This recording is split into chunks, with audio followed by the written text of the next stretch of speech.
பரிசுத்த நாமத்திற்கு மகிமை உண்டாவதாக. இந்த ஜூலை மாதம் வாக்குத்தத்த ஆராதனைக்கு வந்திருக்கிறவங்க யாவரையும் இயேசு கிறிஸ்துவின் நாமத்தினாலே வாழ்த்தி வரவேற்கிறோம். கடந்த 6 மாதம் முழுவதும் நடத்தி வந்த தேவ மகிமை, தேவ பிரசன்னம், தேவ அபிஷேகம், தேவனுடைய கிருபை இந்த 7வது மாதத்திலும் நிறைவான ஆசீர்வாதத்தோடு கர்த்தர் நடத்துவாராக. ஸ்தோத்திரம். இந்த புதிய வருஷத்தின் 2வது பகுதிக்கு வந்திருக்கிறோம். கர்த்தர் நம்மை நிறைவாய் ஆசீர்வதிப்பாராக. ஒரே ஒரு நிமிடம் வலது கரத்தை உயர்த்தி நாம் ஜெபிக்க போகிறோம். ஆண்டவருடைய பிரசன்ன நம்மத்திலே கிரியை செய்வதாக. பரிசுத்த பிதாவே, இந்த வேலைக்காக நன்றி செலுத்துகிறோம். இந்த வருஷத்தின் 2வது பகுதியான ஆண்டவரே ஸ்தோத்திரம், ஜூலை மாதத்துக்குள் நாங்கள் வந்திருக்கிறோம். முதல் 6 மாதம் அற்புதமாக நடத்தி வந்த தேவன் இந்த 2வது 6 மாதத்தில் உம்முடைய பிரசன்னம், உம்முடைய அபிஷேகம், உம்முடைய வல்லமை வித்தியாசமான முறையில் 40 வருஷம் இஸ்ரவேல் ஜனங்களை அற்புதமாக நடத்தி வந்த உம்முடைய வல்லமையின் கரம், அது எந்த குறைவும் இல்லாமல் ஆசீர்வாதத்தோடு நடத்தி வந்த உம்முடைய அபிஷேகத்தின் கரம் இந்த 2வது 6 மாதங்கள் ஆண்டவரே ஸ்தோத்திரம் முழுவதும் உமக்கு நன்றி செலுத்துகிற மாதமாக, சாட்சி சொல்லுகிற மாதமாக தேவனுடைய வல்லமை கிருபை அற்புதங்களை செய்ய நாங்கள் ஜெபிக்கிறோம்.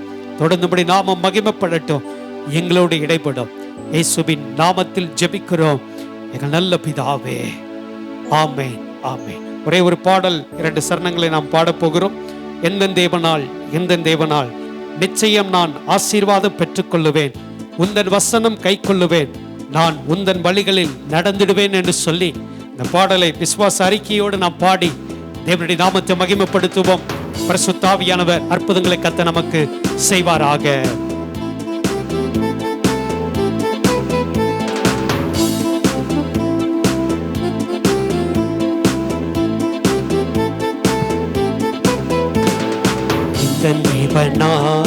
எந்த தேவனால் நிச்சயம் நான் ஆசீர்வாதம் பெற்றுக் கொள்ளுவேன், உந்தன் வசனம் கை கொள்ளுவேன், நான் உந்தன் வழிகளில் நடந்திடுவேன். எந்த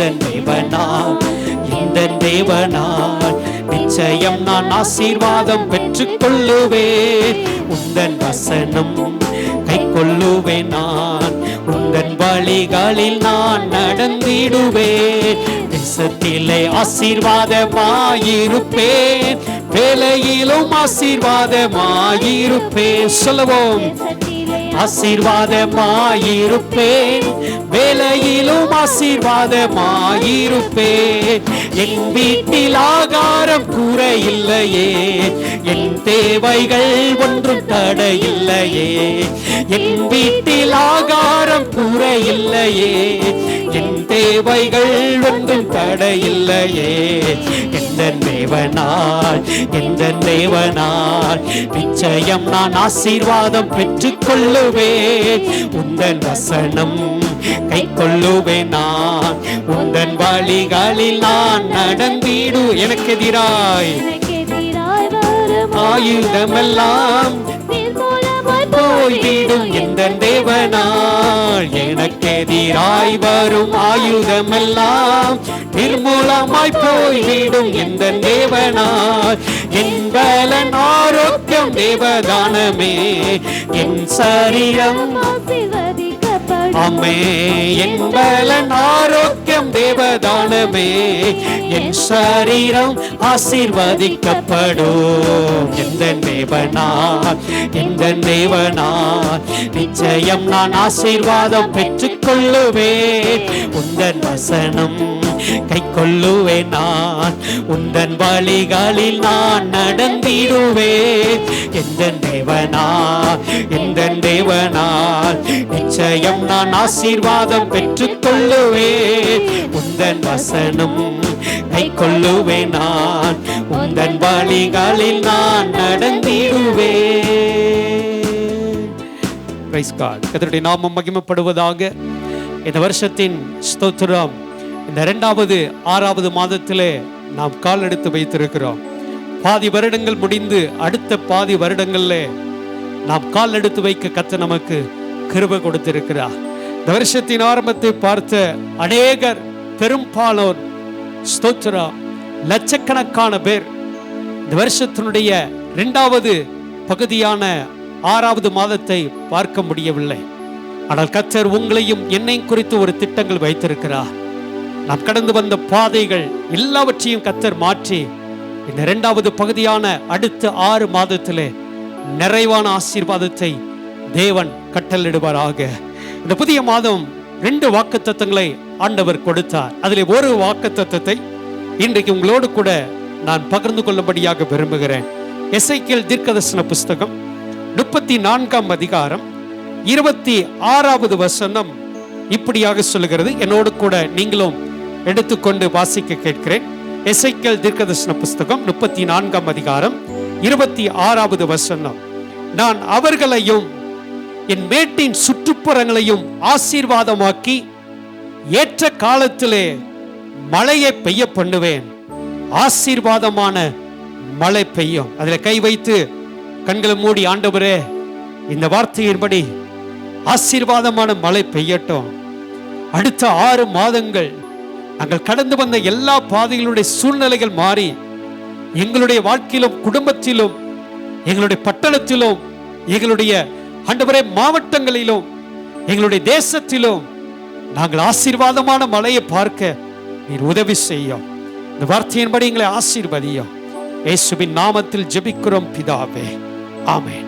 அன்பான தேவனுடைய பிள்ளைகளே, இந்த 2வது பகுதியான அடுத்த 6 மாதங்கள் ஆண்டவர் கொடுக்கிற ஒரு தீர்க்கதரிசன வார்த்தை, மழையை பெய்ய பண்ணுவேன், ஆசீர்வாதமான மழை பெய்யும்.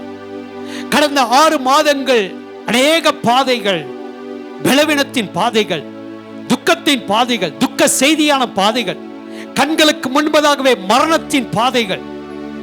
ஸ்தோத்திரம்.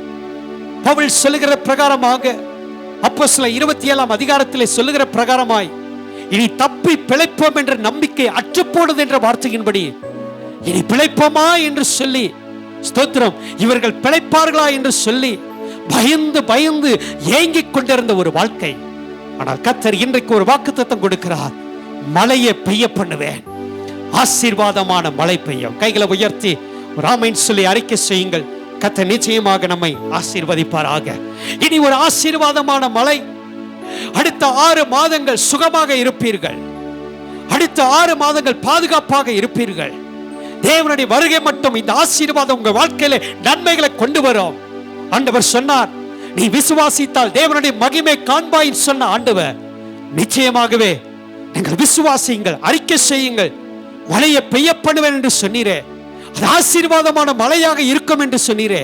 அந்த வார்த்தையின் வல்லமை என்னுடைய தலையின் மேல், எங்களுடைய குடும்பத்தாருடைய ஸ்தோத்திரம் ஒவ்வொருடைய தலையின் மேல், எங்களுடைய பட்டணத்தின் மேல், எங்களுடைய தேசத்தின் மேல் தங்கியிருப்பதாக என்று சொல்லி அறிக்கை செய்யுங்கள். நிச்சயமாக ஆசீர்வாதமான மழை பெய்யும். கர்த்தருடைய பரிசுத்த நாமத்திற்கு மகிமை உண்டாவதாக. ஸ்தோத்திரம். உன் பலவீனம் மாறி சுகமாக இருப்பீர்கள். போராட்டங்கள் மாறி விடுதலை ஆவீர்கள். அநேக நாட்கள் கடந்து வந்த கடன் பாரங்கள் மாறி ஆண்டவர் நிறைவான ஆசீர்வாதத்துக்கு நேராக உங்களை கர்த்தர் நடத்துவாராக. இந்த இடத்துல வேதம் அழகாக சொல்லுகிறது, ஏற்ற காலத்திலே மழையை பெய்ய பண்ணுவேன், ஆசீர்வாதமான மழை பெய்யும். மழை பெய்தல் என்றால் என்ன? வேதம் சொல்லுகிறது, இந்த ஆசீர்வாதமான மழை என்னவென்று வேதத்தில் அழகாக சொல்லப்பட்டிருக்கிறது. எபிரேயர் எழுதின நிருபம் ஸ்தோத்திரம் 6ஆம் அதிகாரம் 7வது வசனத்தில் நீங்கள் பார்ப்பீர்கள் சொன்னால், எபிரேயர் எழுதின நிருபம் 6ஆம் அதிகாரம் 7வது வசனத்தில் வேதம் சொல்லுகிறது, எப்படி எனில் தன்மேல் அடிக்கடி பெய்கிற மழையை குடித்து தன்னிடத்தில் பயிரிடுகிறவர்களுக்கு ஏற்ற பயிரை முளைப்பிக்கும் நிலமானது தேவனால் ஆசீர்வாதம் பெறும். வேதம் சொல்லுகிறது, ஸ்தோத்திரம், தன்மேல் அடிக்கடி பெய்கிற மழையை குடித்து தன்னிடத்தில் பயிரிடுகிறவர்களுக்கு ஏற்ற பயிரை முளைப்பிக்க நிலமானது. மழை வருகிற நேரமெல்லாம் அந்த மழையை குடித்த அந்த நிலம், ஸ்தோத்திரம், அது முளைப்பிக்கப்பட்டு அது விளைய செய்கிறது போல வேதம் சொல்லுகிறது. மழை பெய்தல் என்றால் என்ன? ஆசீர்வாதம். இந்த அடுத்த 6 மாதங்கள் உங்க வாழ்க்கையில ஆசீர்வாதம் உண்டாகும். வேதம் அப்படிதான் சொல்லுகிறது. அந்த நிலமானது தேவனால் ஆசீர்வாதம் பெறும். நீங்கள் ஆசீர்வாதத்தை பார்ப்பீர்கள். நன்மையை பார்ப்பீர்கள், சுகத்தை பார்ப்பீர்கள், விடுதலையை பார்ப்பீர்கள். நீங்கள் ஏறெடுக்கிற ஜபங்கள்ல ஒரு நன்மை, ஸ்தோத்திரம், அற்புதத்தை பார்ப்பீர்கள். வேதம் அப்படிதான் சொல்லுகிறது. மழை பெய்தல் என்றால் என்ன? ஆசீர்வாதம். ஆசீர்வாதம் பொழியும், ஆசீர்வாதம் உன்னை தேடி வரும், ஆசீர்வாதம் உனக்கு நன்மையை கொண்டு வரும். நீ எதிர்பார்க்கிற காரியங்கள், எதிர்பார்க்காத காரியங்கள்ல ஒரு ஆசீர்வாதத்தை நீங்கள் பெற்றுக்கொள்ள போகிறீர்கள். ஆண்டவர் கொடுத்த வாக்குத்தத்தம் நிறைவேறும். இன்னும் இரண்டாவது, மழை பெய்தல் என்றால் என்ன? வேதம் தெளிவாக சொல்லுகிறது. உபாகம் புஸ்தகம், ஸ்தோத்திரம், 11ஆம் அதிகாரம், உபாகம் புஸ்தகம் 11ஆம் அதிகாரம் 10வது வசனம், 11வது வசனத்திலே நீங்கள் பார்ப்பீர்கள் சொன்னால், அங்கு வேதம் சொல்லுகிறது, நீ சுதந்தரிக்க போகிற தேசம் நீ விட்டு வந்த எகிப்து தேசத்தை போல் இராது. அங்கே நீ விதையை விதைத்து கீரை தோட்டத்துக்கு நீர் பாய்ச்சுகிறது போல உன் காலால் நீர் பாய்ச்சி வந்தாய்.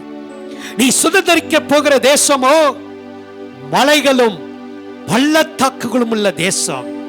அது வானத்தின் மழை தண்ணீரை குடிக்கும் தேசம். வேதம் சொல்லுகிறது, இந்த அடுத்த 2வது 6 மாதங்கள் நீங்கள் சுதந்தரிக்க போகிற மலையோ, வேதம் சொல்லுகிறது, அது வானத்தின் மழை தண்ணீரை குடிக்கும் தேசம். வானத்தின் மழை தண்ணீர் இறங்க இறங்க இறங்க பூமியில ஒரு செழிப்பு உண்டாகும்.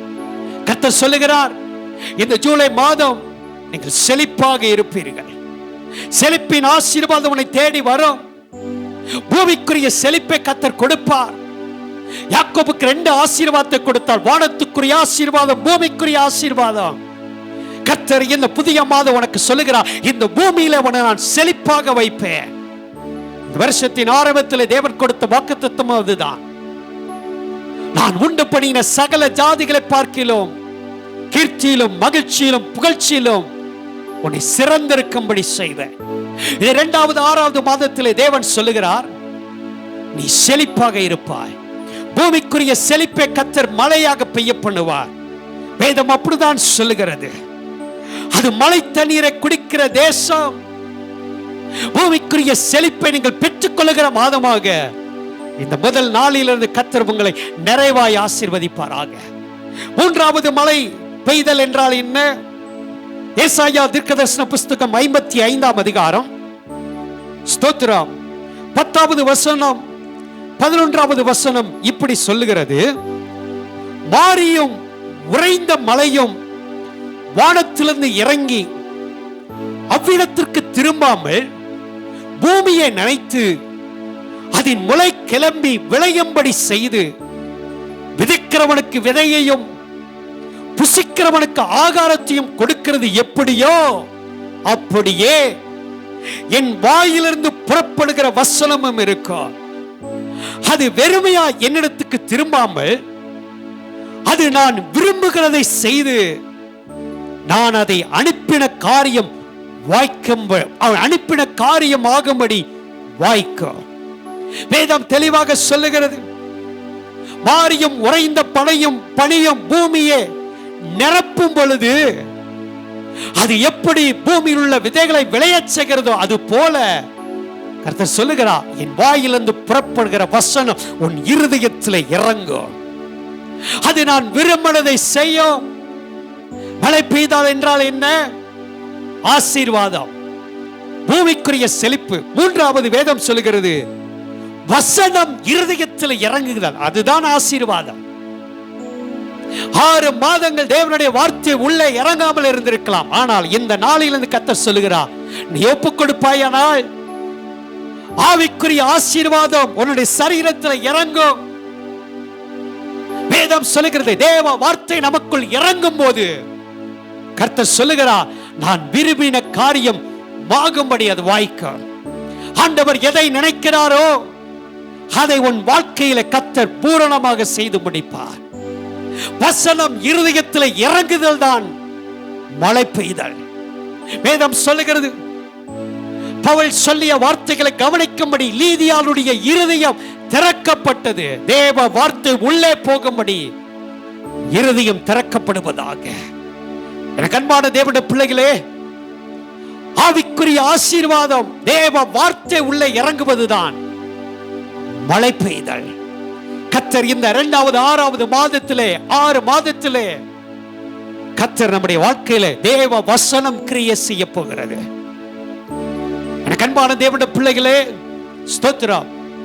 இந்த நாள் முதல் 52 நாட்கள் சபையிலே நெகேமியா ஜெபம் என்று ஒரு ஜெபத்தை நாங்கள் ஒழுங்கு செய்திருக்கிறோம். 52 நாட்களும் ஜெபமும் வேதமும் தேவனோடு உறவாடுகிற ஒரு அனுபவம். வசனம் உள்ளே இறங்க இறங்க இறங்க ஆவிக்குரிய வாழ்க்கையில செழிப்பு. வேதம் சொல்லுகிறது, உன் ஆத்துமா வாழ்கிறது போல எல்லாவற்றிலும் வாழ்ந்து சுகமாக இருப்பீர்கள். ஆத்துமா வாழும் போது பூமிக்குரிய சகல ஆசீர்வாதம் ஆட்டோமேட்டிக்காக நம்முடைய வாழ்க்கையில கிரியை செய்ய ஆரம்பிக்கும். மழை என்றால் என்ன? வேதம் சொல்லுகிறது, வசனம் இறங்குதல், இருதயத்தில் இறங்குதல்.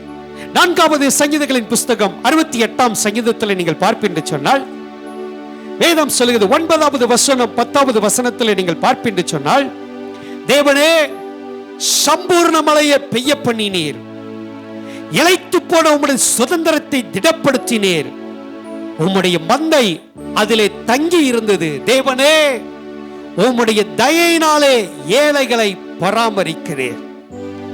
சம்பூர்ணமான மழையை பெய்ய பண்ணினீர், இளைத்து போன உம்முடைய சுதந்திரத்தை திடப்படுத்தினீர். மழை என்றால் என்ன? அபிஷேகம். சம்பூர்ணமான மழை. 120 சீஷர்கள் மேல் வீட்டறையில் கூடி ஜெபிக்கும் பொழுது சம்பூர்ணமான மழை பரலோகத்திலிருந்து இறங்கினது. அத்தனை பெரிய நிரப்ப ஆரம்பித்தது. பற்பல பாஷைகளை பேச ஆரம்பித்தார்கள். இளைத்து போன அவருடைய சுதந்திரத்தை ஆண்டவர் திடப்படுத்த ஆரம்பித்தார். பேதுரு எழும்பினான். அந்த தைரியத்தின் திடப்படுத்தினுடைய விளைவு 3000 பேர் 5000 பேர் ரட்சிக்கப்பட்டார்கள். மழை என்றால் என்ன? அபிஷேகம் நம்மை நிரப்புவது, அபிஷேகத்தில் நிரம்பி இருப்பது, தேவ பிரசன்னத்தில் நிரம்பி இருப்பது. கர்த்தர் இந்த மாதம் நமக்கு கொடுக்கிற தீர்க்கதரிசன வார்த்தை, ஆசீர்வாதமான மழை பெய்யும். ஆண்டவர் சொல்லுகிறார், ஆசீர்வாதமான மழை பெய்யும். ஆனால் கடந்த நாட்களில் ஏன் மழை பெய்யவில்லை? ஏன் இந்த ஆசீர்வாதம் வரவில்லை? ஏன் இந்த பூமிக்குரிய செழிப்பு வரவில்லை? ஏன் வசனம் இருதயத்தில் இறங்கவில்லை? ஏன் ஆண்டவர் அவருடைய அபிஷேகத்தினாலே நம்மை முழுமையாக நிரப்ப முடியவில்லை? வேதம் சொல்லுகிறது, 2 நாளாகமம் புஸ்தகம் 6ஆம் அதிகாரம், ஏன் கடந்த நாட்களில் மழை பெய்யவில்லை? அதற்கும் ஆண்டவர் பதில் சொல்லுகிறார். 2 நாளாகமம் புஸ்தகம் 6ஆம் அதிகாரம் 26வது வசனம் 27வது வசனத்தில் கர்த்தர் சொல்லுகிறார், அவர்கள் உமக்கு விரோதமாய் பாவம் செய்ததினால் வானம் அடைப்பட்டு மழை பெய்யாதிருக்கும் போது அவர்கள் இந்த ஸ்தலத்துக்கு நேராக விண்ணப்பம் செய்து உமது நாமத்தை அறிக்கை பண்ணி, தேவரீர் தங்களை கிளேசப்படுத்துகையில் தங்கள் பாவங்களை விட்டு திரும்பினால் பரலோகத்தில் இருக்கிற தேவரீர் கேட்டு உமது அடியாரும் உமது ஜனமாகிய இஸ்ரவேலும் செய்த பாவத்தை மன்னித்து அவர்கள் நடக்க வேண்டிய நல்வழியை அவருக்கு போதித்து, தேவரீர் உமது ஜனத்திற்கு சுதந்திரமாக கொடுத்த உம்முடைய தேசத்தில் மழையை கட்டளையிடுவீராக. இந்த இடத்திலே தேவ மனுஷன் சொல்லுகிற வார்த்தை அதுதான். விரோதமாக பாவம் செய்ததினால் வானம் அடைக்கப்பட்டு விட்டது. வேதத்தில் நீங்கள் பார்க்க முடியும், ஏன் மழை பெய்யவில்லை? தேசத்தினுடைய பாவத்து நிமித்தமாக கர்த்தர் மழையை தடுத்து நிறுத்துகிறார். அதே 2 நாளாகமம் 7ஆம் அதிகாரம் 14வது வசனத்திலே 13-14 ஆண்டவர் சொல்லும்போது சொல்றார், நம் மழை இல்லாதபடிக்கு வானத்தை அடைத்து அல்லது தேசத்தை அழிக்க வெட்டுக்கிளிகளுக்கும் கட்டளையிட்டு அல்லது என் ஜனத்திற்குள் கொள்ளை நோயை அனுப்பும் போது அவர்கள் என்ன செய்ய வேண்டும்? என் நாமம் தரிக்கப்பட்ட என் ஜனங்கள் தங்களை தாழ்த்தி ஜெபம் பண்ணி என் முகத்தை தேடி தங்கள் பொல்லாத வழிகளை விட்டு திரும்பினால் பரலோகத்தில் இருக்கிற நான் கேட்டு அவர்கள் பாவத்தை மன்னித்து தேசத்துக்கு சேமத்தை கொடுப்பேன், மழையை கொடுப்பேன். ஆண்டவர் மழையை அனுப்புவேன் என்று சொல்வதற்கு முன்பதாக சொல்லுகிறார், அவர்கள் பாவத்தை மன்னித்து. ஏன் மழை பெய்யவில்லை? ஏன் நம்முடைய குடும்பத்தில் ஆசீர்வாதம் வரவில்லை? ஏதோ தேவனுக்கு விரோதமான ஒரு காரியம், தேவனுக்கு பிரியமில்லாத ஒரு காரியம், தேவனை துக்கப்படுத்துகிற ஒரு காரியம், அல்லது நம்முடைய பாவத்தை நிமித்தம் ஆண்டவர் மழையை அடைத்து போட்டார். ஆண்டவர் மழையை அனுப்புவதற்கு என்ன செய்ய வேண்டும்? முழுவதும் ஒப்பு கொடுக்க வேண்டும். வேதம் அதான் சொல்லுகிறது. தேசத்தின் பாவத்தின் நிமித்தம் மழை பெய்யவில்லை. இன்னும் வேதம் சொல்லுகிறது, எரேமியா தீர்க்கதரிசன புஸ்தகம் 2ஆம் அதிகாரம், எரேமியா தீர்க்கதரிசன புஸ்தகம் 2ஆம் அதிகாரம் 27வது வசனம் 28வது வசனத்தில் நீங்கள் பார்ப்பீங்க சொன்னால், அவர்கள் தங்கள் முகத்தை அல்ல தங்கள் முதுகை எனக்கு காட்டினார்கள். தங்கள் ஆபத்து காலத்திலோ எழுந்து எங்களை ரட்சியும் என்கிறார்கள். நீ உனக்கு உண்டு பண்ணின தேவர்கள் எங்கே? உன் ஆபத்து காலத்தில் உன்னை ரட்சிக்க கூடுமானால் அவைகள் எழும்பட்டும் என்று ஆண்டவர் சொல்கிறார். ஏன் மழை பெய்யவில்லை? தேசத்தின் விக்கிரகத்தின் நிமித்தம், விக்கிரக வணக்கத்தின் நிமித்தம். வேதம் அப்படிதான் சொல்லுகிறது. அதனால் தான் ஆண்டவர் மழையை தடுத்து நிறுத்துகிறார், ஆசீர்வாதத்தை நிறுத்தி வைக்கிறார், பூமிக்குரிய செழிப்பை நிறுத்தி வைக்கிறார். எனக்கு அன்பான தேவனுடைய பிள்ளைகளே, வேதம் சொல்லுகிறது, அவர்கள் தங்கள் முகத்தை அல்ல முதுகை காட்டினார்கள். ஆண்டவருக்கு முகத்தை காட்ட வேண்டும், தேவனை முக்கியத்துவப்படுத்த வேண்டாம். தேவனை முக்கியத்துவப்படுத்துகிறதுக்கு பதிலாக அவரை வைக்க வேண்டிய இடத்திலே வேறு ஒரு நபரை வைத்தால், வேறு ஒரு நேரத்துக்கு முக்கியத்துவம் கொடுத்தால், வேறு ஒரு நபருக்கு முக்கியத்துவம் கொடுத்தால், தேவனை ஆராதிக்க வேண்டிய நேரத்தில் உலகம் சொந்தக்காரங்கள் உலக காரியங்களுக்கு முக்கியத்துவம் கொடுத்தால், நீ தேவனுக்கு முதுகை காட்டுகிறாய். வேதம் அதான் சொல்லுகிறது. விக்கிரக வணக்கத்தின் நிமித்தம் முதலாவது தேவனுடைய ராஜ்யத்தை தேடுங்கள். ஆண்டவரை முக்கியத்துவம் கொடுத்துவதற்கு பதிலாக யாரை முக்கியத்துவப்படுத்தினாலும் அது விக்கிரக வணக்கத்துக்கு சமம். அது நிமித்தமாக ஆசீர்வாதத்தை கர்த்தர் தடை பண்ணுகிறார்.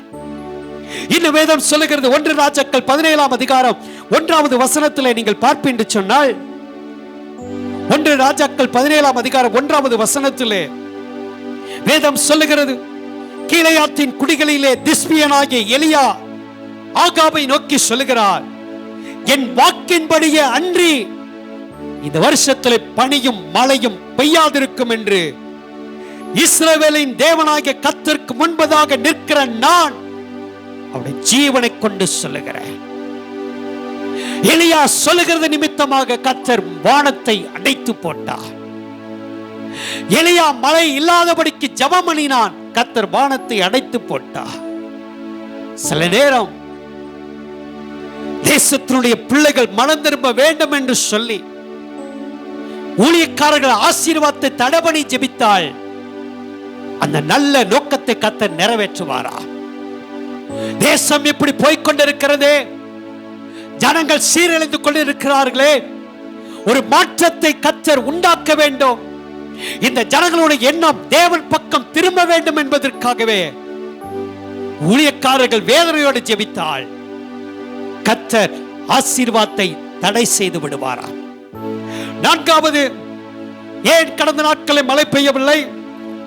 2 சாமுவேல் 21ஆம் அதிகாரம் 1வது வசனத்திலே நீங்கள் பார்ப்பீங்க சொன்னால், அங்கு வேதம் சொல்லுகிறது, தாவீதுடைய நாட்களிலே 3 வருஷம் ஓயாத பஞ்சம் உண்டாயிற்று.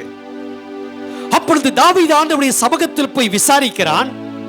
உடனே கர்த்தர் சொல்லுகிறார், கிபியோனியரை கொன்று போட்ட சவுலுக்காகவும் இரத்த பிரியரான அவன் வீட்டாருக்காகவும் இந்த பஞ்சம் உண்டாயிற்று.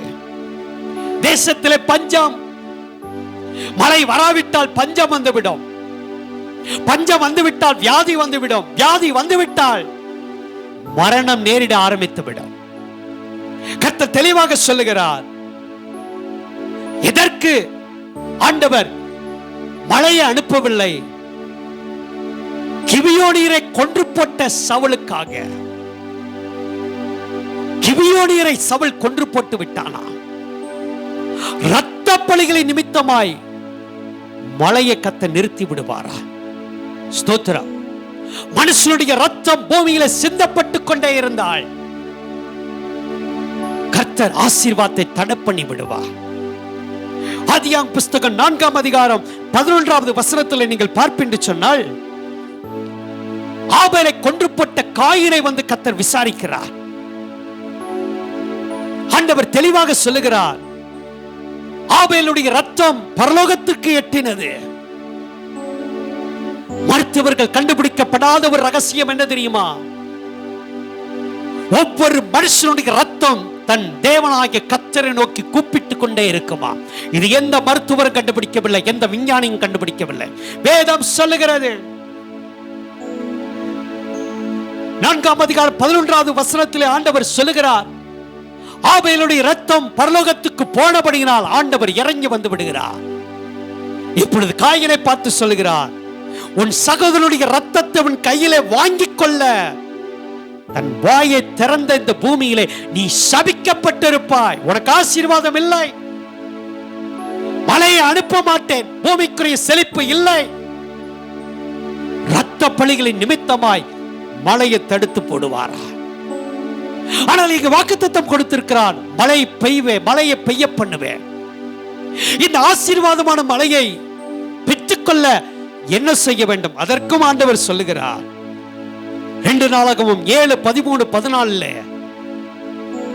என் நாமம் தரிக்கப்பட்ட என் ஜனங்கள் நான் மழை இல்லாதபடிக்கு வானத்தை அடைத்து போடும் போது என் ஜனங்கள் என் முகத்தை தேடி தங்களை தாழ்த்தி என் முகத்தை தேடி பொல்லாத வழிகளை விட்டு திரும்பினால், வேதம் தெளிவாக சொல்லுகிறது, மனம் திரும்ப வேண்டும். ரிபென்ட், மனம் திரும்ப வேண்டும். தன்னுடைய ஸ்தோத்திரம் தனிப்பட்ட வாழ்க்கையிலே ஒப்பு கொடுக்க வேண்டும். ஆண்டவரே, எங்களை அர்ப்பணிக்கிறோம். எங்களுடைய குறைவு நிமித்தமாக நாங்களே மழையை அடைத்து போட்டு விட்டோம், நாங்களே ஆசீர்வாதத்தை தடை பண்ணி விட்டோம், நாங்களே பூமிக்குரிய செழிப்பை இழந்து விட்டோம் என்று சொல்லி ஒப்பு கொடுத்து மனம் திரும்பினால் ஒரு ரிவைவல் உண்டாகும், ஒரு எழுப்புதல் உண்டாகும், மறுமலர்ச்சி உண்டாகும். ஆண்டவர் மறுபடியும் ஒரு ரீஸ்டோர், மறுபடியும் அந்த ஆசீர்வாதத்தை திரும்ப கொடுப்பார். 4வது ஸ்தோத்திரம், ரிபென்ட், ரிவைவல், ரீஸ்டோர், ரெயின். மறுபடியும் மழை அனுப்புவார், ஆசீர்வாதமான மழை பெய்யும். வேதம் அப்படித்தான் சொல்லுகிறார், அவர்கள் பாவத்தை மன்னித்து தேசத்துக்கு சேமத்தை கொடுப்பேன், மழையை அனுப்புவேன். ஆண்டவர் பாவங்கள் மன்னிக்கப்படாமல் ஆசீர்வாதத்தை பெற்றுக்கொள்ள முடியாது. 2வது ஆசீர்வாதமான மழை பெய்ய என்ன செய்ய வேண்டும்? சகரியாவின் புஸ்தகம் 10ஆம் அதிகாரம் 1வது வசனத்திலே நீங்கள் பார்ப்பீங்க சொன்னால், சகரியாவின் புஸ்தகம் 10ஆம் அதிகாரம் 1வது வசனத்திலே நீங்கள் பார்ப்பீங்க சொன்னால், பின்மாறி காலத்து மழையை கர்த்தரிடத்தில் வேண்டிக் கொள்ளுங்கள், அப்பொழுது கர்த்தர் மின்னல்களை உண்டாக்கி வயல்வெளியில் அவரவருக்கு பயிர் உண்டாக அவர்களுக்கு மழையை கட்டளிடுவார். ஆண்டவர் சொல்லுங்க, நீ ஆண்டவரை வேண்டிக் கொண்டால் உனக்கு மழையை கட்டளிடுவாரா? முதலாவது மனம் திரும்ப வேண்டும், 2வது மன்றாடி ஜெபிக்க வேண்டும். அப்படி மன்றாடி ஜெபிக்கும் போதுதான் கர்த்தர் அற்புதம் செய்ய முடியுமா?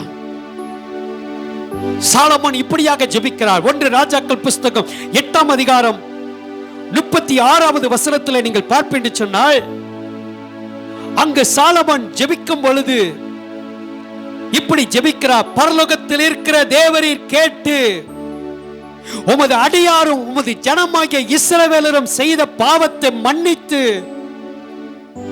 அவர்கள் நடக்க வேண்டிய நல்வழியை அவருக்கு போதித்து தேவரீர் உமது ஜனத்திற்கு சுதந்திரமாக கொடுத்த உமது தேசத்தில் மழையை கட்டளிடுவீராக. மன்றாடி ஜெபிக்கிறார். வாழ்க்கையில் ஆசீர்வாதம் இல்லையா? பூமிக்குரிய செழிப்பு இல்லையா? வசனம் இருதயத்தில் இறங்கவில்லையா? அபிஷேகத்தை பெற்றுக்கொள்ள முடியவில்லையா? தேவ பிரசனத்தை உணர முடியவில்லையா? மனம் திரும்புங்கள், மன்றாடி ஜெபம் பண்ணுங்கள். எலியாவும் எப்படித்தான் ஜெபித்தார் கர்மேல் பர்வதத்திலே. 1 ராஜாக்கள் 18ஆம் அதிகாரம் 42வது வசனத்திலிருந்து 44வது வசனம் வரை நீங்கள் பார்ப்பீங்க என்று சொன்னால், அங்கு இப்படி எலியா ஸ்தோத்திரம், வேதம் சொல்லுகிறது 7 தரம் தன்னுடைய முழங்கால், தன்னுடைய ஸ்தோத்திரம், தன்னுடைய முகம், வேதம் சொல்லுகிறது 7 தரம் குனிந்து ஜெபித்தாரா. முழங்காலில் முகம் பட குனிந்தவர் ஜெபிக்கிறார். எனக்கு அன்பான தேவனுடைய பிள்ளைகளே, என்றைக்கு தேவ சமூகத்தினுடைய பாதத்தை பிடித்து மன்றாடி ஜெபிக்க ஆரம்பிக்கிறீர்களோ, உங்களை ஒப்பு கொடுத்து ஜெபிக்கிறீர்களோ, மழை இறங்க ஆரம்பிக்க. 3வது லேவியாரம் ஸ்தோத்திரம், லேவியாரம் புஸ்தகம் 26ஆம் அதிகாரம் 3வது வசனம் 4வது வசனத்தில் நீங்கள் பார்ப்பீங்க சொன்னால், அங்கு வேதம் தெளிவாக சொல்லுகிறது, நீங்கள் என் கட்டளையின்படி நடந்து என் கற்பனைகளை கை கொண்டு அவைகளின்படி செய்தால் நான் ஏற்ற காலத்திலே உங்களுக்கு மழையை பெய்ய பண்ணுவேன். பூமி தன் பலனையும் வெளியில் உள்ள மரங்கள் தங்கள் கனிகளையும் கொடுக்கும். ஆண்டவர் தெளிவாக சொல்லுகிறார், என் கட்டளையின்படி நடந்து கற்பனைகளை கை கொண்டு அவைகளின்படி செய்தால் எப்பொழுது மழை வரும், எப்பொழுது ஆசீர்வாதம் வரும்? வசனத்தை கை கொள்ளும் போது. வேதம் அப்படிதான் சொல்லுகிறது. யோவான் 15ஆம் அதிகாரம் 7வது வசனத்தில் பார்த்தால், நீங்கள் என்னிலும் என் வார்த்தைகள் உங்களிலும் நிலைத்திருந்தால் நீங்கள் கேட்டுக்கொள்வது எதுவோ அது உங்களுக்கு செய்யப்படும். ஆண்டவர் தெளிவாக சொல்லுகிறார், வசனத்தை கை கொண்டால், வசனத்தை கை கொண்டால் ஒரு வருஷத்துக்கு 3 அறுவடை, 3 முறை கர்த்தர் உயர்த்துவாரா. உயர்வு உன்னை தேடி வரும், ஆசீர்வாதம் உன்னை தேடி வரும், ப்ரமோஷன் உன்னை தேடி வரும், நீ எதிர்பார்க்காத நன்மைகள் உன்னை தேடி வரும். பல வருஷங்களுக்கு முன்பதாக ஜெபித்து நீ மறந்து போன காரியங்களுக்கு விடுதலை தேடி வரும். அன்பான தேவனுடைய பிள்ளைகளே, வசனத்தை கை கொள்ளுங்கள், வசனத்தின்படி நடங்கள். ஏசாயா 66ஆம் அதிகாரம் 2வது வசனத்தில் கர்த்தர் சொல்லுகிறார், என் வசனத்துக்கு நடுங்குகிறவனையே நோக்கி பார்ப்பேன்.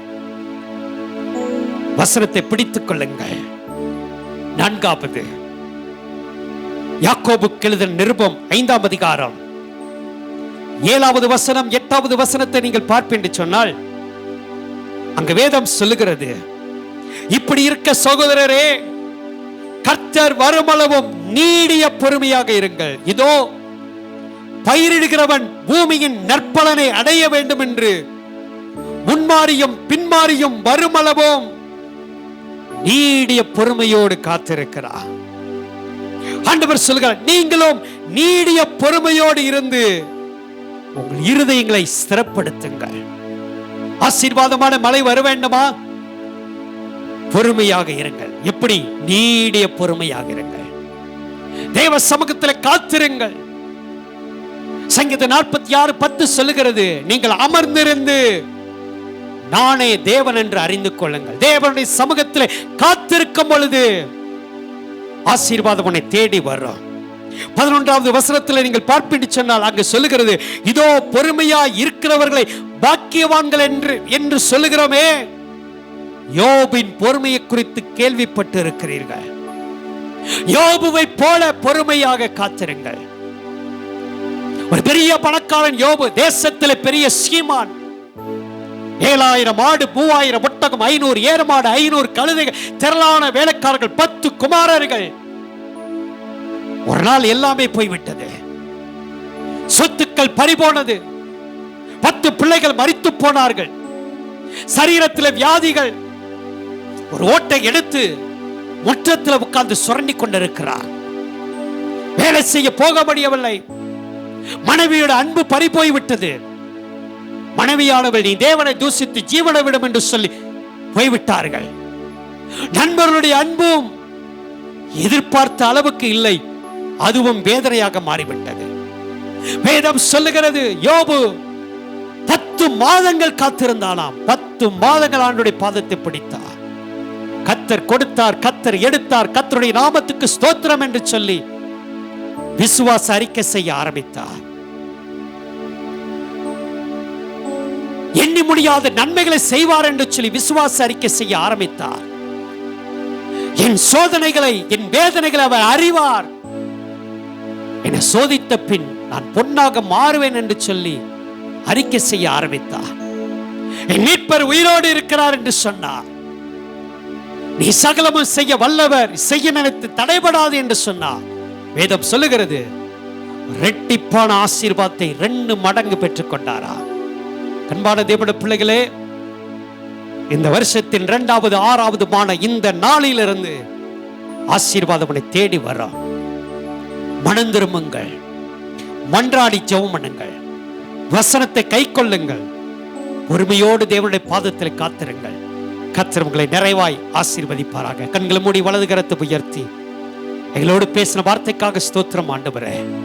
எங்க வாழ்க்கையில ஆசீர்வாதமான மழை பெய்யட்டும். இந்த ஸ்தோத்திரம் ஆசீர்வாதங்களை நிரப்பட்டும். பூமிக்குரிய செழிப்புகளை நிரப்பட்டும். வசனம் இருதயத்தில் இறங்கட்டும். அபிஷேகங்களை நிரப்பட்டும். கடந்த நாட்களில் மழை பெய்யாதிருப்பதற்கு எங்களுடைய பாவங்கள், எங்களுடைய விக்கிரக வணக்கம், உம்மை வைக்க வேண்டிய இடத்திலே நாங்கள் உமக்கு கனத்தை கொடுக்காமல் செய்த காரியங்கள், இரத்த பலிகள், ஊழியக்காரர்களுடைய வேதனைகள், மழையெல்லாம் தடுத்து நிறுத்தப்பட்டது. இப்பொழுது எங்களை ஒப்புக் கொடுக்கிறோம் என்று சொல்லுங்கள். மனம் திரும்புங்கள், மன்றாடி ஜெபம் பண்ணுங்கள், வசனத்தை கை கொள்ளுங்கள், பொறுமையோடு தேவனுடைய பாதத்தை பிடித்துக் கொண்டு காத்திருங்கள். ஆண்டவர் மழையை அனுப்புவாராக. சர்வ வல்லமையில நல்ல ஆண்டவரே, வேலைக்காக நன்றி செலுத்துகிறோம். இந்த மாதம் கொடுத்த இந்த வாக்குத்தத்தத்தின்படி இந்த சத்தத்தை கேட்டுக்கொண்டிருக்க ஒவ்வொருடைய வாழ்க்கையில் இந்த வார்த்தைகள் கிரியை செய்யட்டும். யாக்கோபு 1:22 சொல்லுகிற பிரகாரமாய் அல்லாமலும் உங்களை நீங்களே வஞ்சியாதபடிக்கு திருவசனத்தை கேட்கிறலாய் மாத்திரமல்ல, அதன்படி செய்யுங்கள் என்ற வார்த்தையின்படி, நீ கொடுத்த வார்த்தையின்படி நாங்கள் நடந்து இந்த முதல் நாளிலிருந்தே ஆசீர்வாதமான மழையை நாங்கள் பெற்றுக்கொள்ள உதவி செய்ய. சத்தத்தை கேட்கிற ஒவ்வொருடைய வாழ்க்கையிலும் ஆசீர்வாதங்கள் நிரம்பி இருப்பதாக. தடைகள் மாற்றப்படட்டும். இனி ஒவ்வொரு நாளும் விடுதலை பார்க்க, சுகத்தை பார்க்க, மாற்றங்களை பார்க்க, உயர்வை பார்க்க, பாதுகாப்பை பார்க்க கர்த்தர் உதவி செய்யும். உன் வெட்கத்திற்கு பதிலாக இரட்டத்தையான பலன் வரும் என்ற வார்த்தையின்படி நிறைவான பலனை கட்டளையிடும். தடைகளை மாற்றும், சமாதானம் நிரப்பட்டும். இயேசுவின் நாமத்தில் ஜெபிக்கிறோம் எங்கள் நல்ல பிதாவே. ஆமென், ஆமென். என் ஆத்துமாவே கர்த்தரை ஸ்தோத்திரி, என் முழுமே கர்த்தருடைய பரிசுத்த நாமத்தை ஸ்தோத்திரி. என் ஆத்துமாவே கர்த்தரை ஸ்தோத்திரி. கர்த்தரும் செய்த சகல உபகாரங்களையும் மறவாதே. ஆமென், ஆமென். அன்பான தேவனுடைய பிள்ளைகளே, வார்த்தையின்படி கர்த்தர் உங்களை ஆசீர்வதிப்பார். தேவனுடைய வார்த்தை உங்களுக்கு ஸ்தோத்திரம் உண்மையிலே ஆசீர்வாதமாக இருக்குமானால் வார்த்தையை மற்றவர்களுக்கு நீங்கள் அறிமுகப்படுத்துங்கள். எங்களுடைய ஸ்தோத்திரம் சபையினுடைய சேனலை நீங்கள் சப்ஸ்கிரைப் பண்ணிக்கொள்ளுங்கள். தொடர்ந்து நாங்கள் தேவனுடைய வார்த்தை கொடுக்கும்போது அது உங்களுக்கு நன்மையை ஆண்டவர் கொடுப்பாராக. கர்த்தர் உங்களை ஆசீர்வதிப்பாராக.